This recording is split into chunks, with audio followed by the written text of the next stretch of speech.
বাংলাদেশের সর্বশেষ গুরুত্বপূর্ণ আপডেট সংবাদে আপনাকে স্বাগত। শুরুতেই সংবাদ শিরোনাম, পরে বিস্তারিত। শুরুতেই জানাবো, গণহত্যার বিচারের আগে আওয়ামী লীগ নির্বাচনে অংশ নিতে পারবে না, প্রয়োজনে দ্বিতীয়বার বাংলাদেশে অভ্যুত্থান হবে বললেন বৈষম্য বিরোধী ছাত্র আন্দোলনের অন্যতম সমন্বয়ক সারজিস আলম। এরপর জানাবো, সেন্ট মার্টিন ভ্রমণে নিষেধাজ্ঞা প্রত্যাহারের দাবিতে কাফনের কাপড় পরে সড়ক অবরোধ। সরকার ঘোষিত সেন্ট মার্টিন দ্বীপ ভ্রমণে নিষেধাজ্ঞা এবং রাত্রিযাপন সীমিতকরণের সিদ্ধান্ত প্রত্যাহারের দাবিতে কক্সবাজার শহরের পর্যটন জোন কলাতলিতে কাফনের কাপড় পরে সড়ক অবরোধ করেছে স্থানীয়রা। এতে কলাতলির প্রধান সড়ক ও মেরিন ড্রাইভ সড়কে সব ধরনের যান চলাচল বন্ধ হয়ে যায়। এবারে জানাবো, তিতুমির কলেজের শিক্ষার্থীদের আন্দোলন স্থগিত। তিতুমির কলেজকে বিশ্ববিদ্যালয় ঘোষণার দাবিতে আন্দোলন স্থগিত করেছে সাধারণ শিক্ষার্থীরা। এ কলেজকে বিশ্ববিদ্যালয়ে রূপান্তর করার সম্ভাবনা যাচাই করতে এক সপ্তাহের মধ্যে 5 সদস্যের একটি বিশেষ কমিটি গঠন করে শিক্ষা মন্ত্রণালয়। কমিটি কলেজটির বিশ্ববিদ্যালয়ে পরিণত হওয়া নিয়ে সব ধরনের তথ্য যাচাই বাছাই করবে এবং দ্রুত প্রতিবেদন জমা দেবে। এরপর এ বিষয়ে চূড়ান্ত সিদ্ধান্ত নেওয়া হবে। জানাবো, প্রাথমিক 6,500 শিক্ষক নিয়োগ হাইকোর্টে স্থগিত। সরকারি প্রাথমিক বিদ্যালয়ের সহকারী শিক্ষক পদে তৃতীয় ধাপে 6,531 জনের নিয়োগপত্র প্রদানের সিদ্ধান্ত স্থগিত করেছে হাইকোর্ট। কোটা পদ্ধতি অনুসরণ করে তাদের নিয়োগ দেয় আদালত এ আদেশ দিয়েছে। আজ বিচারপতি ফাতেমা নজিব ও বিচারপতি মাহমুদুর রাজিফের হাইকোর্ট বেঞ্চ এ আদেশ দেয়। এবারে জানাবো, দুর্বল ব্যাংকগুলোর জন্য বিশেষ পরিকল্পনা নিয়ে এগুচ্ছে কেন্দ্রীয় ব্যাংক, বললেন গভর্নর। এখন চাহিদা অনুযায়ী অর্থ উত্তোলন করতে পারছে না অন্তত 10টি বেসরকারি ব্যাংকের গ্রাহকেরা। সমস্যা কাটিয়ে উঠতে বড় অঙ্কের সহায়তা চান নির্বাহীরা। তবে দীর্ঘমেয়াদে সহায়তার বিপক্ষে বিশ্লেষকরা। তার পরিস্থিতি উত্তরণের নতুন পথে হাঁটার ইঙ্গিত দিয়েছে গভর্নর।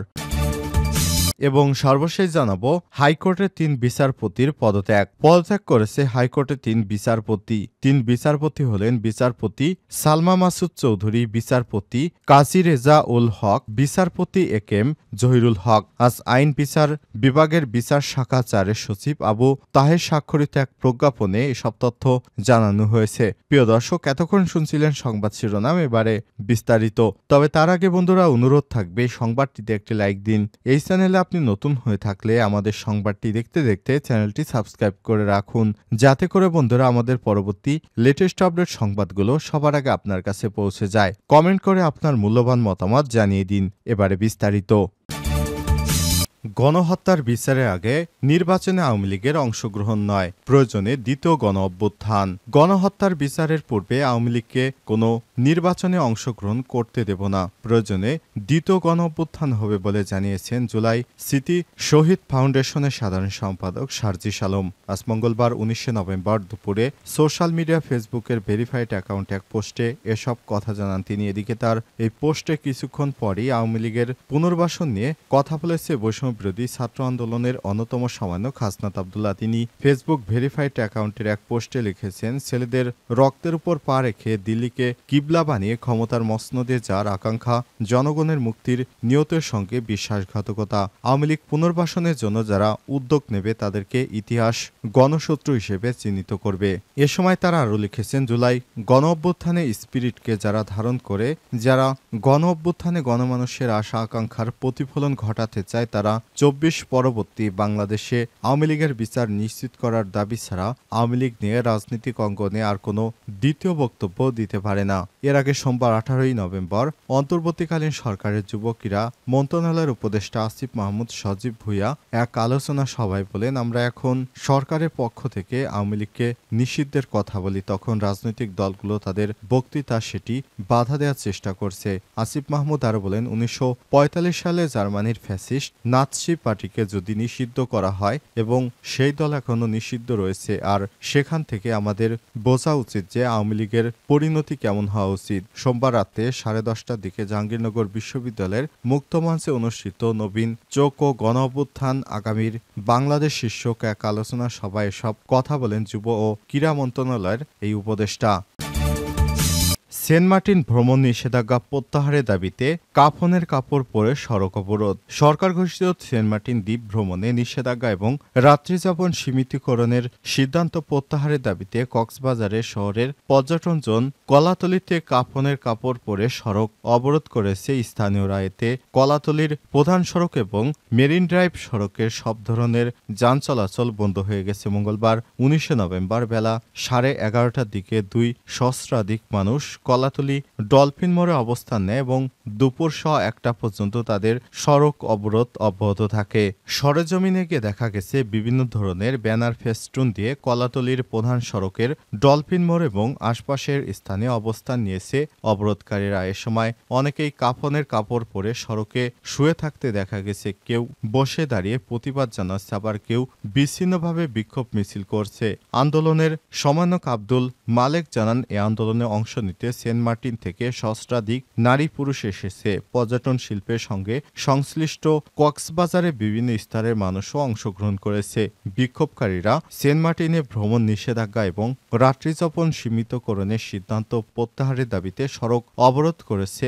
দাবি আদায় না হওয়া পর্যন্ত তারা সরবে না, প্রয়োজনে মরবে। সড়ক অবরোধের কারণে কলাতলি প্রধান সড়ক ও মেরিন ড্রাইভ সড়কে সব ধরনের যান চলাচল পুরো বন্ধ রয়েছে।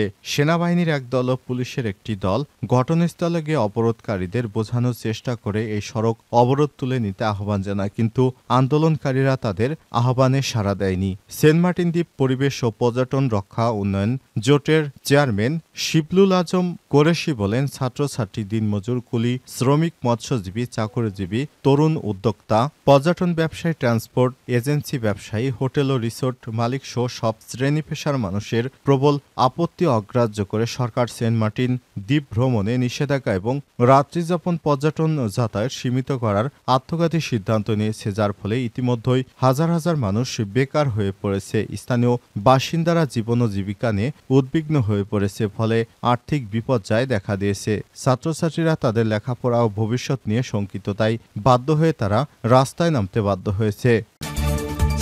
তিতুমির কলেজ শিক্ষার্থীদের আন্দোলন স্থগিত। তিতুমির কলেজকে বিশ্ববিদ্যালয় ঘোষণা দাবিতে আন্দোলন স্থগিত করেছে শিক্ষার্থীরা। এই কলেজকে বিশ্ববিদ্যালয়ে রূপান্তর করার সম্ভাবনা যাচাই করতে 1 সপ্তাহের মধ্যে 5 সদস্যের একটি বিশেষ কমিটি গঠন করবে শিক্ষা মন্ত্রণালয়। কমিটি কলেজটির বিশ্ববিদ্যালয়ে পরিণত হওয়া নিয়ে সব ধরনের তথ্য যাচাই বাছাই করবে এবং দ্রুত প্রতিবেদন জমা দেবে। এরপর চূড়ান্ত সিদ্ধান্ত গ্রহণ করা হবে। মঙ্গলবার 19 নভেম্বর শিক্ষা মন্ত্রণালয়ের বিশেষ সহকারী ডক্টর আমিনুল ইসলাম জানান, তিতুমির কলেজকে বিশ্ববিদ্যালয়ে পরিণত করার বিষয়টি অত্যন্ত গুরুত্ব সহকারে বিবেচিত হচ্ছে। আমরা চাই যে কমিটি যথাযথভাবে গবেষণা ও পর্যালোচনা করে দ্রুত প্রতিবেদন জমা দিক, যাতে দ্রুত সিদ্ধান্ত নেওয়া সম্ভব হয়। আগামী 1 সপ্তাহের মধ্যে কমিটি তাদের পর্যবেক্ষণ শেষ করবে এবং একটি বিস্তারিত প্রতিবেদন পেশ করবে বলেও জানান তিনি। শিক্ষার্থীদের দাবির মতে ঢাকা উত্তরাঞ্চলের কোনো বিশ্ববিদ্যালয় না থাকায় এ অঞ্চলের শিক্ষার্থীদের জন্য উচ্চশিক্ষা গ্রহণের সুনির্দিষ্ট সুযোগের অভাব রয়েছে। তিতুমির কলেজকে বিশ্ববিদ্যালয়ে পরিণত করলে এই অভাব পূরণ হতে পারে এবং দেশের উত্তরাঞ্চলের শিক্ষার্থীদের উচ্চশিক্ষার সুযোগ সুবিধা বৃদ্ধি পাবে। প্রাথমিকের 6,500 শিক্ষক নিয়োগ হাইকোর্টে স্থগিত। সরকারি প্রাথমিক বিদ্যালয় সহকারী শিক্ষক পদে তৃতীয় ধাপে 6,531 জনের নিয়োগপত্র প্রদানের সিদ্ধান্ত স্থগিত করেছে হাইকোর্ট। কোটা পদ্ধতি অনুসরণ করে তাদের নিয়োগ দেওয়ার আদালতে আদেশ দিয়েছে। মঙ্গলবার 19 নভেম্বর বিচারপতি ফাতেমা নজিব ও বিচারপতি মাহমুদুর রাজীব হাইকোর্ট বেঞ্চ আদেশ দেন। আদালতে রিটের পক্ষে শুনানি করেন ব্যারিস্টার ফয়েজউদ্দিন আহমেদ ও অ্যাডভোকেট কামরুজ্জামান ভূঁইয়া। রাষ্ট্রপক্ষে ছিলেন ডেপুটি অ্যাটর্নি জেনারেল নূর মোহাম্মদ আজমি। গত 31 অক্টোবর সরকারের প্রাথমিক বিদ্যালয় সহকারী শিক্ষক পদে তৃতীয় ধাপে ঢাকা ও চট্টগ্রাম বিভাগে 3 পার্বত্য জেলা ছাড়া চূড়ান্ত ফল প্রকাশ করা হয়। এতে উত্তীর্ণ হয় 6,531 জন। প্রাথমিক শিক্ষা অধিদপ্তরের ওয়েবসাইটে এই ফল প্রকাশ করা হয়। গত 28 মে সরকারি প্রাথমিক বিদ্যালয় সহকারী শিক্ষক পদে ঢাকা চট্টগ্রাম বিভাগের জেলাগুলো 3 পার্বত্য জেলা ছাড়া মৌখিক পরীক্ষা সহ নিয়োগপত্র 6 মাসের জন্য স্থগিত করেছিল হাইকোর্ট। এরপর মৌখিক পরীক্ষা গ্রহণ সংক্রান্ত হাইকোর্ট যে স্থগিতাদেশ দিয়েছিল, আপিল বিভাগ তা খারিজ করে দেয়। এর পরিপ্রেক্ষিতে মৌখিক পরীক্ষা নেয় প্রাথমিক শিক্ষা অধিদপ্তর। তবে এই নিয়োগের জন্য লিখিত পরীক্ষার প্রশ্নপত্র ফাঁস নিয়ে গণমাধ্যমে আসা অভিযোগ অনুসন্ধান করতে নির্দেশ দিয়েছিল আদালত। এর পরিপ্রেক্ষিতে এই নিয়োগ প্রক্রিয়া স্থগিত করেছে হাইকোর্ট।